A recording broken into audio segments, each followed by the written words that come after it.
Claudete, aqui a ideia é contar um pouquinho da vida das pessoas que hoje todo mundo conhece, mas que algum dia tiveram um começo de vida, uma dificuldade. Eu conheço você desde bem novinha, quando eu fazia faculdade, você era mais novinha ainda, e a gente às vezes se encontrava nos corredores e tal.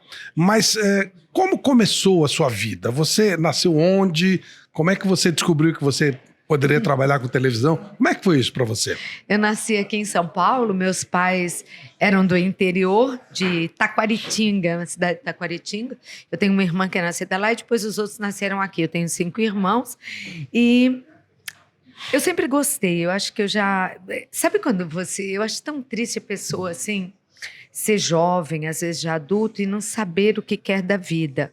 Pode acontecer, mas acho triste. Eu sempre soube o que eu vim fazer aqui nessa vida. Eu sabia, eu queria.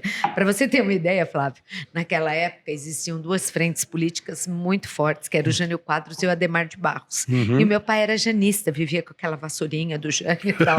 E ele ia muito a comícios do Jânio Quadros. Era ele bobear, ou a minha mãe, não me cuidar direito, eles olhavam, eu estava onde? No palco, Você querendo pegar lá? o microfone do político, que é difícil, hein? A disputa já começou Você tinha feia. que idade? Eu tinha menos de 7, uns 6 anos. Então, por exemplo, assim, na igreja que eu frequentava, nós somos uma família católica, eu fiz amizade com o padre, fiz primeira comunhão sem fazer catecismo, porque eu falava tudo errado, mas eu já rezava na minha língua lá, que falava, Sim. trocava umas letras, né? Mas eu já sabia rezar tudo. E aí eu provei para o padre que eu podia fazer a primeira comunhão sem fazer o catecismo e fiz. Convenci o padre. Então, essa coisa de poder de convencimento, eu convenci os meus irmãos a se vestirem de mulher quando eram pequenos, só para fazer as minhas peças de teatro em casa. Então, poder de convencimento, eu acho que eu já meio que nasci com ele. E essa coisa de querer um microfone. Aí um dia eu tinha, essa você vai dar risada, eu tinha 7 anos de idade, a minha prima me convidou para assistir um programa de auditório na antiga TV Excelsior, lá na Nestor Pestana. Sim. E eu fui. Quem apresentava esse programa? O Silvio Luiz, chamava Show do Meio-Dia. Olha só! Um dia eu contei essa história para o Silvio, ele falou, eu não acredito. E eu fui assistir o programa. Mas, nossa, eu fiquei encantada com aquele palco, aquelas luzes, aquela gente toda falando, um monte de microfone que eu adorava. Eu fugi da minha prima e fui perguntando, e eu era muito pequena para fazer isso, mas eu fiz. Onde era a direção? Já cheguei em casa com uma ficha de inscrição para trabalhar lá. Que legal! E comecei trabalhando lá. Nossa, você foi pra ver e acabou... Eu fui pra ver, já fugi, ela estava desesperada atrás de mim. Eu já estava lá na sala de direção e já fui pra casa dizendo, preciso de foto, preciso disso, daquilo, vou trabalhar na televisão. Trabalhar no quê? Então, aí demoraram um pouco para me escalar pro primeiro trabalho lá, né? Eu ia, olha, contando isso parece que eu sou uma mentirosa, mas eu juro por Deus que eu não sou. Era outra época, né? Eu tô com 69 anos. Então, isso, imagina, eu tinha 7 anos de idade. Era uma São Paulo muito diferente. A minha mãe me explicava onde eu tinha que tomar o ônibus, onde eu tinha que descer, e ela falava, não atravessa a avenida, desce na 9 de julho, o ônibus que passava no bairro de Vila Sônia, ali pertinho do estádio, onde eu cresci, não nasci ali, mas cresci. Ele passava em frente, tinha um ponto em frente à minha casa, e descia na 9 de julho, onde tem aquela escadaria. Ela falava, sobe as escadas, pede para alguém atravessar a Martins Fonte com você, para você não atravessar sozinha. Era a única rua que eu tinha que atravessar. Você tinha 7 anos de fazer tudo isso? Fazia tudo isso.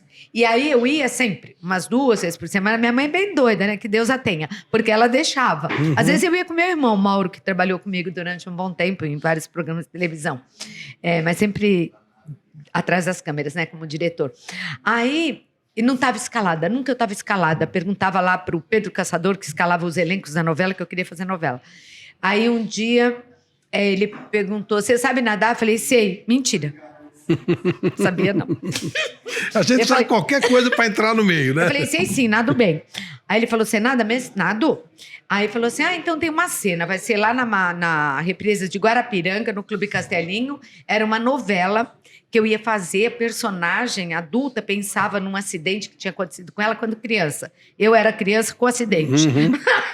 Aí cheguei em casa, não contei nada que eu ia nadar, né? Só falei que eu tinha uma novela, que eu fui escalada. O meu irmão, aí sim, já maiorzinho, tinha uns 15 anos, Uni. Aí ele foi comigo, você saía ali da Nestor Pestana, eles te levaram de carro, de ônibus, com os artistas, tudo, nós fomos. É lá que eu conheci o Valentino Gussi, que se criou essa história que eu sou filha do Valentino, da vovó Mafalda, porque eu era parecida com ele. Aí eles me ensinaram, eles falaram, olha, nós vamos te levar até o barquinho, você se joga na água. Só que tava um frio, chovia pra caramba. Falou, vão te jogar na água. Aí vai vir um cachorro, você gruda no rabo do cachorro que ele te leva até a margem. E o Carlos Zara me pegava no colo e me salvava na margem. Eu falei, tudo bem, entendido. Muito louca. Eu não sabia nadar, nada. Eu estava no meio da represa. Me tacaram lá na água, naquele frio. Já começou numa gelada a minha produção. Aí eu estava me afogando de verdade, fui muito bem no meu papel. Quando apareceu aquele bendito pastor em alemão, que eu devo a minha vida a ele, eu vi, agarrei no rabo e fiz a minha primeira cena. Ai, Flávio, eu me lembro com carinho disso. Eu me lembro até hoje a voz do Carlos Zara dizendo, porque aí ele me pegou, eu já estava quase morta. Aí pus a mão assim, ele falou, solta a mão que você está desmaiada. E assim começou a minha carreira.